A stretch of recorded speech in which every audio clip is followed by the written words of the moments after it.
This has to be the most misleading cover art of all time.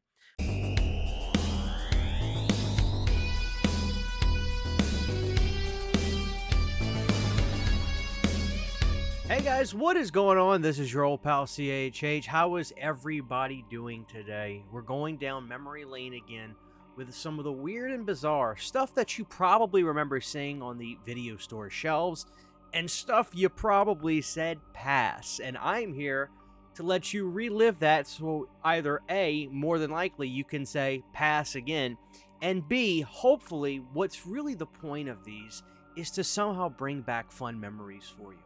A lot of you that watch my channel, I mean, there's definitely a lot of younger viewers, which is amazing because that means physical media is alive and well.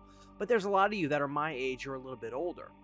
And you remember this stuff when it was coming into the stores. And what I like to do with these videos is give you the opportunity to enjoy a previous time in your life again. Something that lets you think back to a moment that was important or special to you.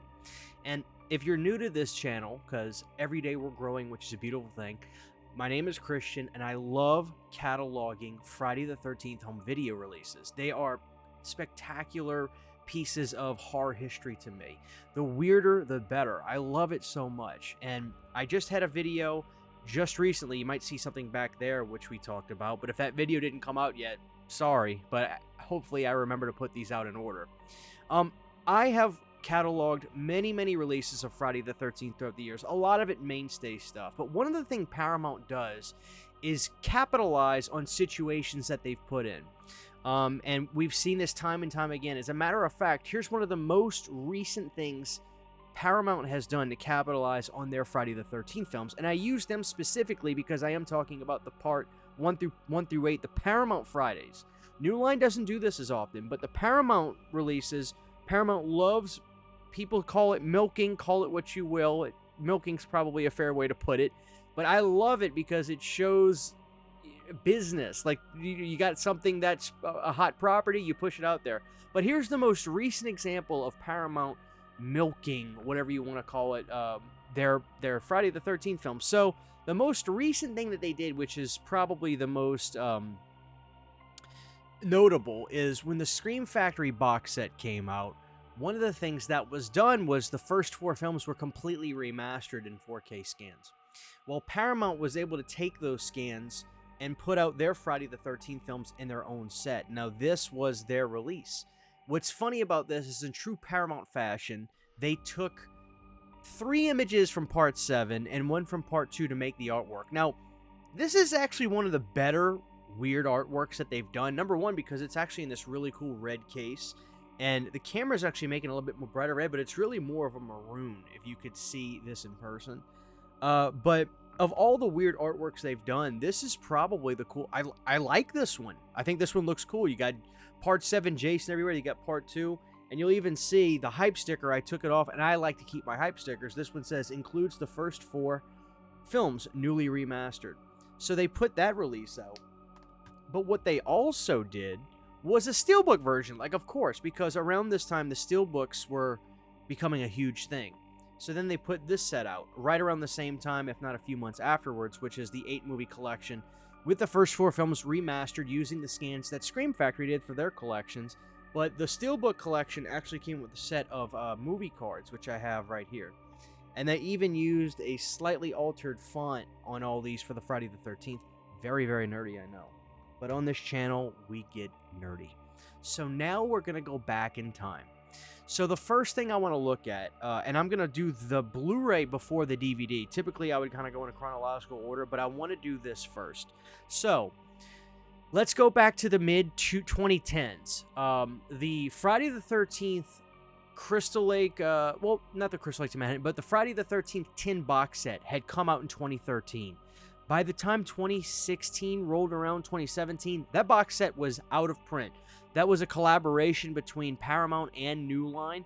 Now, Paramount has no say-so whatsoever when it comes to the series on Friday the 13th. But what they own and will always own is the first 8 films in terms of home video and releasing the films. Those are films that they made and put out. They sold the rights to Jason, and then they never did anything with the series after a certain period. Now, New Line controls it. If there's a new film that ever comes out, it will be a New Line Cinema film, point blank, period. But Paramount has always had control, obviously, of their movies. Let me adjust my light real quick. Sorry, guys. So after that, the Blu-rays were still something that Paramount was pushing for sales. And they had put out the deluxe edition DVDs in Blu-ray form. Well, this has to be the most misleading cover art of all time.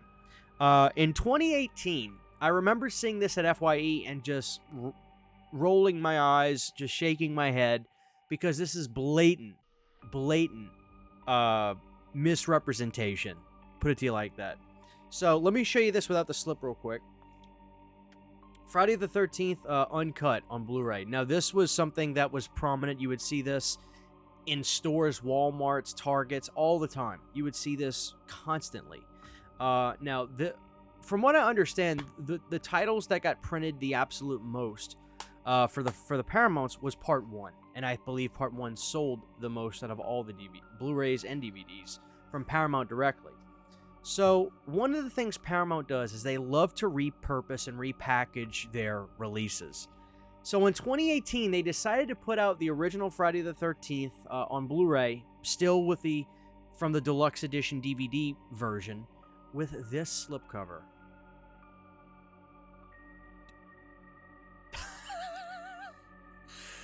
Friday the 13th, they got the title right. But here's a few things. This duped some people. This had to have duped somebody, because there's a few things that could have happened. Number one, you've got people getting into the series around this time. They go to the store, they go to FYE, they go to Walmart, and they say, oh, I want to watch the Friday the 13th films. Let me pick up the first movie. They see this, they go to buy it. That's Jason. There's no ifs, ands, or buts about it. This is Jason Voorhees on the slipcover. They pull it out, and then they see this. Maybe they look at the back, or maybe they don't look at the back. This dupes somebody. Or, here's the other scenario. Maybe they thought it was the remake. It's Jason on the cover. Jason's got the knife. He's got the coat on. It's somewhat relatively familiar or similar to the remake. Those people got it, and they realized, what? Or number three, which is probably you watching this, you saw this, laughed, and kept moving on. Which is just so funny. Like I said, the slipcover has a date of 2018 on it. These probably sold poorly. So, in my journey to catalog a lot of the Friday the 13th releases, now I'm at that period of my collecting where I'm getting the odd, bizarre, and downright ridiculous. This has to be one of the most ridiculous. Now, the Blu-ray has a production date of 2009 on it, which is basically about when the first movie came out on Blu-ray. I think I first picked up the killer cut on DVD around 2011. But they repurposed and repackaged it with this insane slipcover. What can I say? Now, this is actually really cool. So, apparently, sometime in the late 2000s, around 2008, there was this big VH1 documentary called I Love the 80s, where I guess they were going over bands, music, when VH1 was still a great channel. I used to watch VH1 all the time. I used to watch that metal show on VH1, which I think started around that time. Well, VH1 did a partnership with Paramount during that time, where they would take a bunch of classic 80s movies and make these I Love the 80s borders with their releases. And what we have right here, and we're going to open this up, we're going to take the shrink wrap off of this, is one of those releases of the I Love the 80s. So they had a number of titles. Here, I'll pull this up. This is just some of them. They had movies like Airplane, a ton of them, Fatal Attraction. They did a bunch of these DVDs with these I Love the 80s borders. And sure enough, they actually did one of these for Friday the 13th. They did part 2. Now, this one is completely shrink wrap. Now, I could leave this shrink wrap, but for the sake of you guys seeing this, I'm curious if the disc has different art on it, if it's an I Love the 80s disc, or if it's strictly like the original 2001 or 2 DVD that Paramount did. But check that out. I Love the... That's actually kind of cool. I do like that. And it's also interesting that they did number 2, not part 1, as far as I know. Why they picked 2, I don't know. But I think it's good that they picked 2. I think it works. I think this looks right. So here's the back. Here's the spine, too. Look at the spine.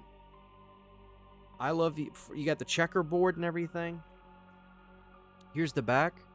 So, let me get the shrink wrap kind of pulled off of this, guys, and then we'll look inside and see what we're working with. All right, guys, first things first, this feels like a sturdy-ass DVD case.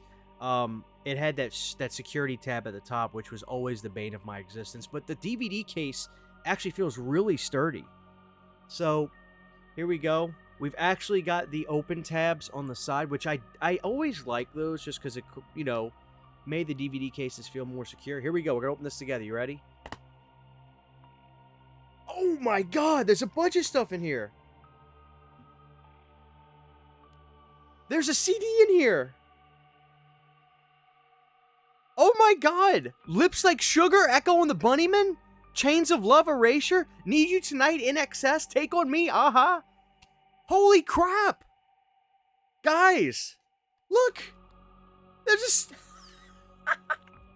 This is awesome. Home Sweet Home, home of the 80s. The 1980s were, in a word, and there was only one place for the 80s programming. Rad, excuse me, in a word, rad. VH1 Classic, from pop-up video to Metal Mania beyond, we've got everything you need to get your 80s fix. Relive all the fashion trends, and most importantly, the music of the most awesome decade ever. And if that's not enough, music videos as well as tons of classic arcade games of VH1. The 80s are back in style, so get with the program on VH1 Classic with an I Love the 80s music CD. That is incredible. Dude, I'm so glad I got this. And I got this for $9. Now, that is the part, $19.99 is the production date. So that is the original Part 2 DVD. Wow. Guys. That is so cool. I'm so glad I got this now. What a way to end this video. What a cool piece of Friday the 13th physical media history. The I Love the 80s with the CD, Echo and the Bunnymen. God almighty. That is so cool, guys. I hope some of you will go out and try to get your hands on one of these. What can I say? That is wicked cool. I'm going to bring it back in focus for you guys. What do you think? I Love the 80s, Friday Part 2 with the CD. Oh my god.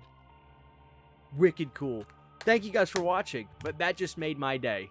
Made my day. I'm so glad I opened it. Happy collecting, y'all. Huge giant thank you to all of my Patreon supporters. Without you guys, this would not be possible. To get behind the scenes photos, videos, music, private live streams, and much more, you can subscribe to my Patreon for as little as $1 a month. Thank you to my patrons.